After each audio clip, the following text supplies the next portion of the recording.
Welcome this week in Missouri Politics. Busy week in state government, legislature in the final stretch. We are joined by four folks that know all about it. Representative Jamie Josh from the Northland. Welcome back to the show. Thank you. Glad to be here. Sharon Jones, government advocate extraordinaire. Welcome back. Thank you. Representative Bill Hardwick, thank you for the time. Hey, Scott, glad to be here. And the king of the I-44 corridor himself, Don Mayhew, thank you for joining us. Thank you for having me. State budget was passed through the House this week. Yeah. Tell me what's in the budget. A lot of stuff, but the most important thing about the budget that we should all thank the chair for is that we took what was offered by the governor, a $52.5 billion budget, took it down to $50 billion without cutting any programs, and still fully funding foundation formula for schools. A lot of talk about that. Do you believe that foundation formula is adequate to fund schools? Nope.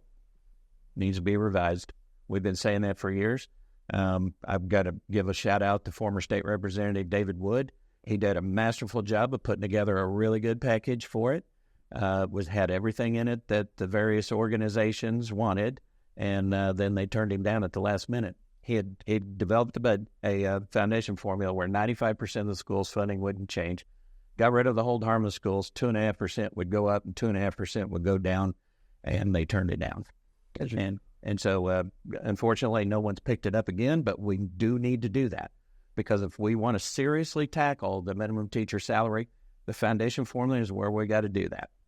Bill Hardwick, what's the state budget the folks should know about? Well, I think as the federal money sort of went away, that COVID relief money, ARPA money, we had to figure out what the state's budget priorities are. And that's kind of what's revealed in this budget, what's important to us. And like Don said, funding education is important, making sure kids have a quality education. Infrastructure, you're going to see improvements on I-44 and roads in rural communities, right? That's key. And then, making sure we meet our obligations for people who are most vulnerable and needy in nursing homes and social services. So as we get to a time where we have to contract a little bit what we think that our federal supplement will be, we realize what's really important to us. That's what necessity creates. I think there's some good things people can realize in making sure we're funding education better. We fill our obligations to the individuals in our state, and we're improving I-44 and other infrastructure projects. So I think those are good things that the people can look to in our budget. Sharon, what do you think? I mean, you've watched a lot of these come through. The House pared down some of the governor's recommendations. We'll see how that sticks. But in the thing they passed, what's a highlight? Well, I think one of the things is that we're trying to be responsible. So one of the things I've been watching is pension funds and pension stabilizations. And there is some money in there to get us through the next 2 fiscal years so that we can actually look at that process and how those pensions are funded and find ways to make sure we've got stable funding, fully funded pensions, so we can meet our obligations to state employees. Representative, what do you think? I think there are a lot of good things in this budget. I am going to disagree with my colleague and say that the $2 billion cut, the governor's budget was actually a really good budget. Obviously, as a Democrat, they may not agree with my assessment on that, but it was a really good budget. And I think with this one-time federal money that we thought we really need to be investing in things that will give the state of Missouri the ROI it deserves with this federal money. Infrastructure is a great place to do that. Education is a great place to do that. There are many other ways that we can invest in this state and get that return on investment that will bring the quality of life that our citizens deserve. Representative Mayhew talked about the foundation formula. I hear folks talk about that. I hear some Republicans say it's great. It's plenty. But I hear a lot of other folks ask, even Republicans and Democrats say, foundation formula might have been adequate back. I think they revised it close to 10 years ago. But in all honesty, does it adequately fund your school? Well, my schools are funded by a very robust tax base by our local citizens. We receive very little state money. We receive less than 40% of our per student funding is state funding.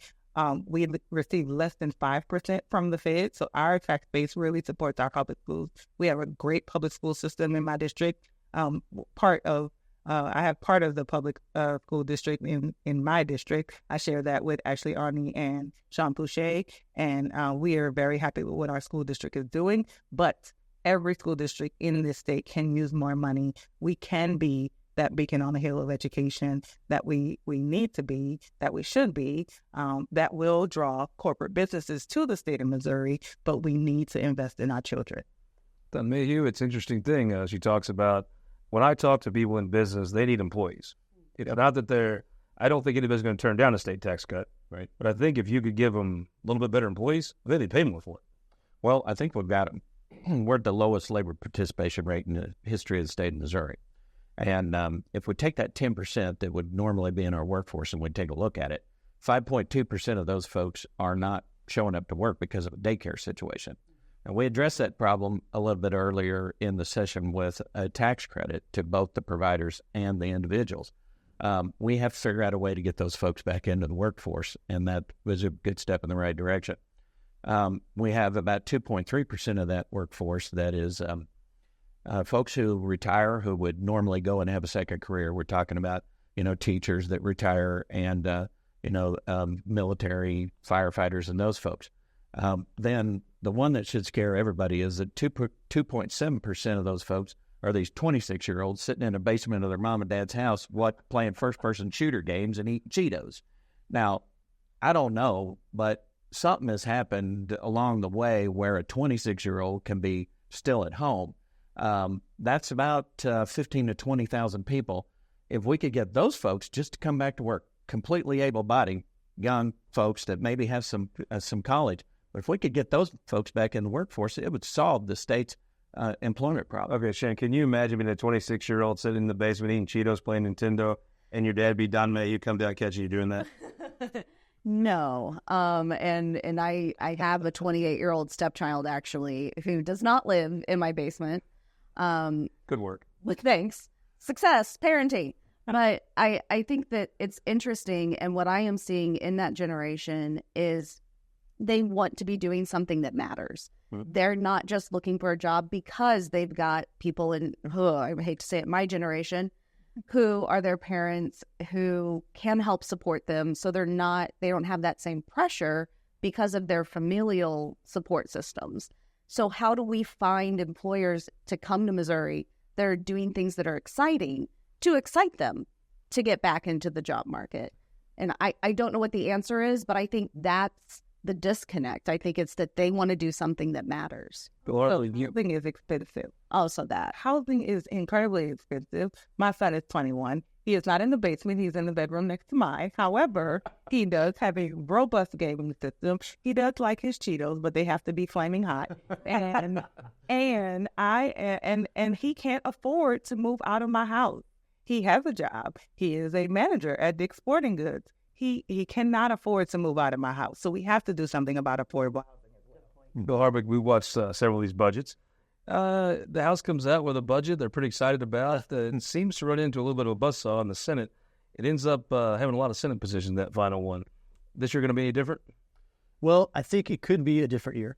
I hope that it is. I think that our budget in the House thinks about the future, about how we can't guarantee federal money will be there, that revenues will remain constant. So it's our responsibility to make sure that we have a budget that stays consistent with revenue and gives us, more flexibility for an uncertain future. Sharon was talking about pensions like in Illinois. If we just keep increasing costs, but we never think about, as we're talking about production, more people working, more people paying taxes, the tax base increasing, more businesses moving here. We just increase spending without making those things more easy.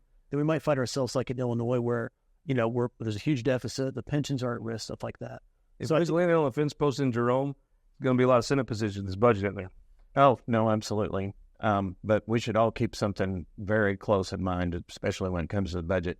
We're running headlong toward a fiscal cliff, and it's going to come and hit us right smack dab in the face.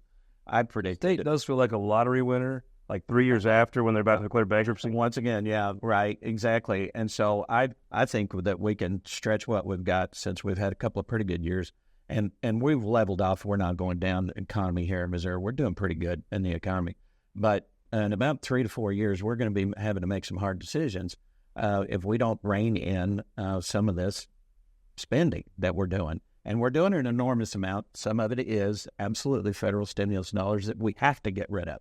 But a big chunk of that is our natural GR that we should probably be banking for the tougher times that are coming our way. Representative Johnson, the Democrats are going to vote with the House Democrats vote with the Senate on this budget, right? Like every year. We always go to the Senate to help us out. But I want to respond to what Representative Mayhew just said. We may need to rein in spending, but we've also got to stop. The state of Missouri is like a person who won a very small dollar lottery jackpot and then quit their job. We have to stop trying to cut taxes. We're not asking for tax increases, but we have cut personal property tax, or not personal property tax. We are trying to cut those too, but personal taxes and corporate tax revenue. We are already one of the lowest states in the country in terms of corporate tax income corporate tax rate, and we're trying to cut that even more. That is insane.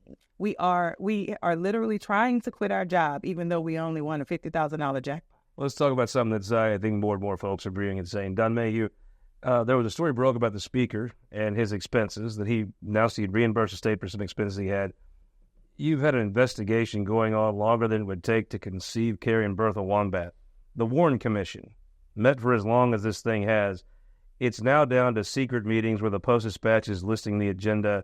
It is starting to be a little bit LOL house. Well, you stole my Warren Commission joke, but that's okay. Why couldn't we get this thing done in December? Now, at this point, what does it matter? We are very close to the end of session. Let's face it, by this point in session, the speaker is, well, I shouldn't say meaningless, but has not much to do. Less power. This is the way it's set up. Not much to do. And so I don't know why we can't either put this thing aside or get it done. And we're way past time. Like I said, should have been done in December. Bill Hardwick, it does seem like, my God, how could you? $15,000 this week he came out was spent on lawyers. You got a pack of lawyers already in the house. You hired another one. I do think even folks that maybe aren't fans of the speaker are like, okay, this is getting hard to defend. Yeah, it's hard for me to be critical of the process because, there's a lot to think about. It bears out. I don't know all what they're thinking about and considering on the ethics committee. I do think that... Is there any topic in the history of the world that would take this long to think about? Well, I mean, if there's a process and there's due process due. They figured out who killed JFK in a shorter time. Yeah, and I appreciate the other members' need for some finality, and then for people in the community to say, okay, we got to know kind of what the deal is here, and probably for Dean and his family too. I think a lot of times in politics, people, the public, and even us, elected officials, we see this process through whatever lens, but we forget that, Dean's a real person that's got a wonderful wife and wonderful family. He loves them. He's a human being that's going through the process too. So I think we should keep that in mind. But the same for Hannah Kelly, the ethics chair. She's weighing a lot. We considered her or not. I think she's going to try to do her best job to do a good job. Nice person, right? But I mean, good Lord. There's just, at some point, you just... And I interviewed Wiley Price, right? Yeah. I think that cops forget this. I think politicians forget this. I think prosecutors. It's okay to look into somebody and say mistakes were made, but nothing was illegal. That's not. I think that takes more guts. And I think maybe you have a chair that's a nice person, but clearly eat up with this. I think accountability is important. Is there ever going to be it? I don't know. I'm going to tell you all, like I told Speaker Plocker, that's not my business. However, if there is wasteful spending or irresponsible spending and that gets found out, then rules are rules and we need to follow the rules. Yeah, Sharon, it has become, there are folks that don't like Dean Plocker. There are folks that are a little bit sanctimonious. Even his worst detractors are like, okay, come on, this is getting a little much. Look, I have been in a position where I've had to eat my own words. I was on your show last fall and I said I thought this would be wrapped up and we'd have a new speaker potentially by February. Clearly that didn't happen. Which February? Exactly. So, I think that to Representative Hardwick's point, Dean's a real person. He also deserves some finality here. He deserves to either be cleared or... And some competency and justice. The other people that are dragging into this deserve a fair shake. And I think you're seeing people starting to say, well, where's the competency here? Here's the problem with that. We don't know what's actually happening in these closed... Let's go straight and never will. True. We're going to see if our opinion maker panel will stick around for our second segment here on This Week in Missouri Politics. For more than a century, the St. Louis Carpenters Union has shaped our communities. Through trusted alliances, we deliver skilled professional craftspeople while our business partners provide the kind of quality jobs that keep our economy humming. It's a blueprint that has worked since 1882. Turning Missouri into a right-to-work state stalls progress, wipes out jobs, and kills momentum. Right to work is wrong for everyone. Let's keep Missouri moving forward. Visit carpdc.org to learn more. All throughout Missouri, businesses are struggling to find workers. Childcare challenges are a big reason why. our kids are losing out too. Through high-impact early childhood investments, we can support the workforce of today and better prepare our workforce of tomorrow. Empower families with the resources they need to succeed. Reduce crime and avoid costly interventions, saving taxpayers money. Together, we can make Missouri the best place to work, raise a family, and be a kid.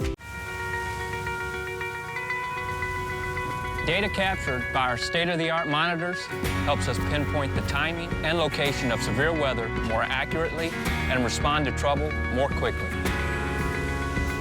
Ameren, Missouri's investment in smart technologies like this is one way we're improving reliability and restoring power faster than ever.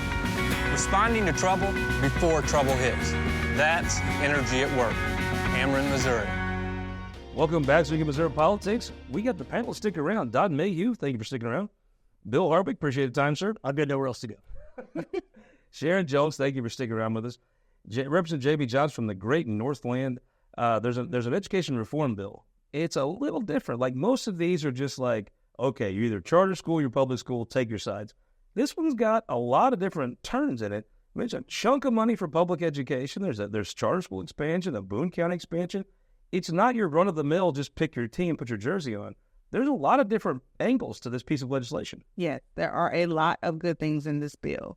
There are also a lot of things that I absolutely vehemently disagree with in this bill. My understanding is that the way it came from the Senate, they do not want it changed, and that's going to be a problem for me. There are certain pieces of this that I need. In order for me to feel what do you need to feel good voting? What needs change? Well, number one, we can start with school start dates. I don't go to the state fair. I go to the Platte County Fair. I go to the Platte County Fair. I will, you know what? For you, I will go to the state fair. Governor's ham breakfast is going to be, I'm going to hold you to this. The ham breakfast, okay. I record these shows. So, yeah, and you can look back just like you did with Sharon's comment. So I will go to the state fair. However, we should not be making the entire state of Missouri have a specific start date in accordance with the state fair. I don't live near the state fair. I have never disagreed with anything you've ever said. More, and believe that.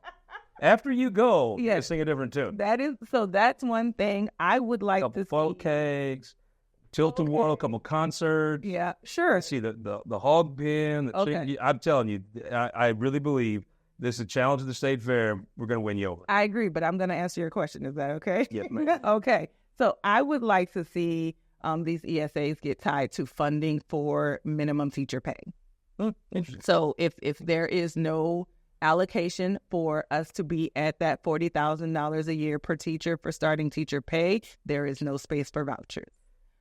So that's where we are. That's one of the things that I have a whole list. But and I'm going to file amendments, and I'm going to try to change this bill. I know that my counterparts will probably say no, but those are the things that I will. I wouldn't lead with the anti-state fair. Sure. Well, okay, I'm not going to say anti-state fair. I'm going to say carve outs for my. Brent Paul's going to kill over in his shirt. Yeah. Sharon Jones, you talk about education a little bit in your household, I reckon. This is not your average bill where, okay, you're a charter school, you're public school, pick your sides. There's a lot of nuance to this piece of legislation. Here's the thing. Yes, I am very concerned that this bill is going to accelerate us towards that fiscal cliff that Representative Mayhew was talking about. Like the chair of the budget committee stands up on the floor and says we aren't going to have money for transportation funding for our education system, period. Like we're not going to be able to continue paying for transportation to schools. This bill has a massive teacher salary increase. Great. There's no money behind it, though.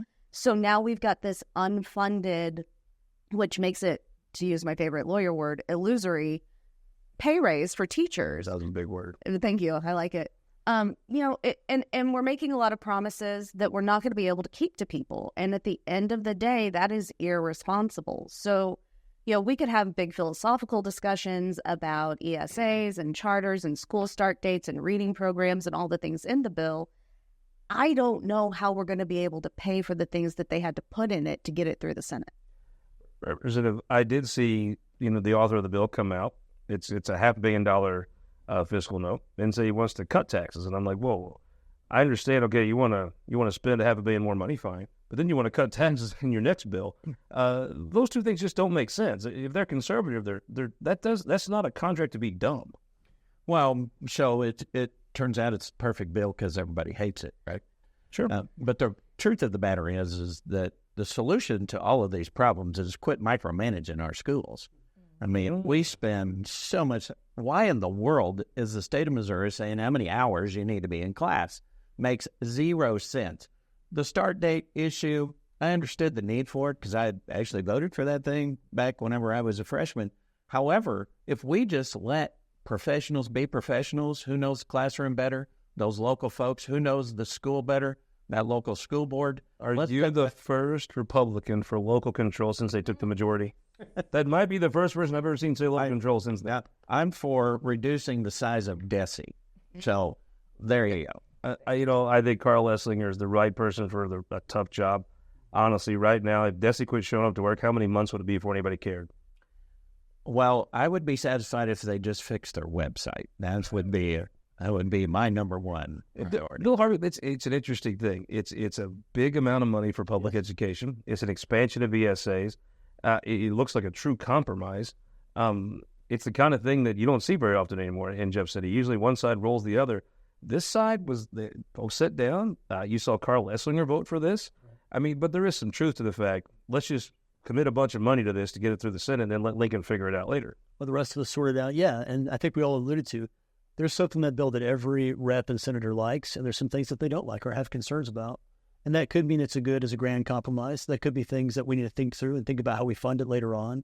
The increase in money for public education is tied to the funding for the $25 million in ESAs. So their fates seem to be combined in the results of this bill, right? It's an interesting dynamic, right? If one increases in funded, the other one gets more funding increase. And we're talking earlier about priorities for schools and those projects and stuff like that, and how we want to make sure we're not taking away from our priorities. So it seems like there's a good compromise there. For me and for a lot of my colleagues, you just got to think about, okay, what's important to you as you're going through it. So it is important to me that parents have more options. It is important to me that we support teachers and fund public education. It's important to me that we reduce the power of DESE in government, right? And we kind of leave local school districts alone. That's something I want. I want the government to leave homeschoolers alone and homeschool alone, right? I want them to have freedom and protect that. So those are things that I consider that, and those are all the things I just rattled off. Those are things that when I was a candidate, before I was elected official, that I said I would do in office. I said, hey, if you're a teacher, I want to make life easy for you. I don't want you filling out thousands of forms and putting databases of kids all day. I want you to teach kids how to read and write and how to be good people, right? Maybe focus on that. Maybe the state shouldn't dictate everything to a school board. We do need to fund public education better. We do need to give parents more options. Those are things that I promised I'd do. So those are things I'm thinking through. I was so glad you were on the show this week. I want to talk initiative petition reform. I've had folks on here, and I had people on when there was this thing called Clean Missouri. And it was a gerrymandering scheme combined with some other things to distract you. Now you want to change initiative petitions, right? The Republicans said that was terrible then. That was awful. Now today, the Republicans have a bill called initiative petition reform. They want to put a bunch of goofy distractions on. And the one person I thought, well, two people, Jim Murphy would tell like it is, and Don Mayhew, you're just copying the Democrats' playbook that all the Republicans said was disingenuous and lying, right? Well, I'm not sure about that. I think it probably mimics, at least the version that I think we saw last was, it mimics what we have at the federal level, I think you could sell that to the people. I think it should be harder to change the Constitution. Mm-hmm. But you want to put on the ballot like citizen voting and a bunch of stuff that everyone knows is simply a distraction and simply meant to distract folks with something nice. It's the exact thing the Republicans accused the Democrats of being deceitful, and they were right. Now the Republicans are just as deceitful. Am I wrong? Now, should we encourage citizens to vote? Oh, my God. I should have had Murphy on. Shouldn't it only My soul is crushed from a BS line from Don Mayhew. Bill Hardwick, end of the day, this is the exact same thing as Clean Missouri. You're just changing it up to get what you want with a bunch of silly distractions. I'm a man who holds contradictory ideas in my head simultaneously, and I'm always trying to reconcile. It benefits me I can't hold that many ideas in my head. I watched the Republicans castigate the Democrats for a deceptive plan to gerrymander. Now they have taken that, Control-C, Control-V, pasted a thing for IP reform with a bunch of silly distractions that aren't real.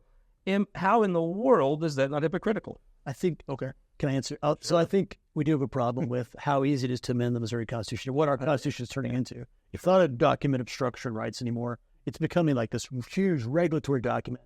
It's not even... So you're willing to be deceitful to protect it? No, I think that you shouldn't be deceitful to protect it. I think that the IP reform that I'd favor is just that people see exactly what they're voting on, right? Sure. Like it's short, concise, and that's exactly what goes in. That's what the Senate sent you. Is that what you're going to send? If you're going to pass? Well, I don't know what we're going to pass back, but I think we're going to have some IP reform that passes both chambers. But I think that we should also be careful, as we're saying, it should be really hard to pass a law and even harder to amend the Constitution, that we are not changing the balance of power between the legislature and the people in a way that makes people feel like we're taking their power away. Because ultimately, the IP reform process, just like John Ashcroft said, there's value in that to say, hey, the legislature's not working, the governor's not doing the job, we're going to go around here and we're just going to assert ourselves. So I believe in that process. But I think that it should be fair across the board, and it should be difficult to amend the Missouri Constitution. Jen Jones, if Don Mayhew is giving one of those shifty answers, this thing's getting loaded up, right? Yeah, it is. And here's the thing. If you actually, and I also hold to contradictory things in my head, I think that's maybe the being an attorney part. Sign of an intelligent person. Yes, thank you. Sign of an intelligent person. Yeah. So I think that it should be difficult to amend the Constitution. I think the reason people have turned to the Constitution is you cannot trust the legislature to not immediately overturn what you pass through a statutory petition. And everyone I've talked to, and I've been hired on several of these campaigns as an attorney, they want to go into the statutes, but they saw what happened with the puppy mills, Sure. Fair and point. they won't do it anymore. So until we fix that, I don't think it matters what you do. No other way that statutory change, we don't wrap up. So with a minute left, 2 on the week. Well, Don Mayhew, because I agree with him today more than I didn't, which is weird. People together. So, well, I actually think Deb Lavender and Peter Meredith won the week. This is their final State's going to miss budget. The state is going to miss them. They are incredibly smart people, and they have done an incredible job as our Democratic Caucus budget chairs, and just eternally grateful to them for all their... Meredith is the most huggable hippie I've ever met. Who won the week? I'm going to say women in Missouri. There are a couple different things in the budget that will help maternal health and mortality, and I think that's great. One of them is your program, the doula program. So I think women who want to have children. Who won the week? Cody Smith, the House just third read the state's budget, responsible budget. He worked through a huge budget and tried to make sure we kept spending it under control. So I appreciate his efforts. Who won the week? People of Missouri benefited from Cody and the budget committee's hard work. Cutting $2 billion off of the governor's ask was a pretty big chore, and hopefully we can make it stick. I'm going to say Cindy O'Loughlin and Mike's report. There's a landfill issue in Kansas City that's been one of the hottest issues of the state, a very complex issue. They worked through a very creative solution after about 10 hours of a filibuster in the state Senate this week. It was the kind of leadership you used to see in the state Senate. I hope you saw last week, and hope you'll see it in the future. We'll see you next week here. Hope you use the same good judgment to join us on This Week in Missouri Politics.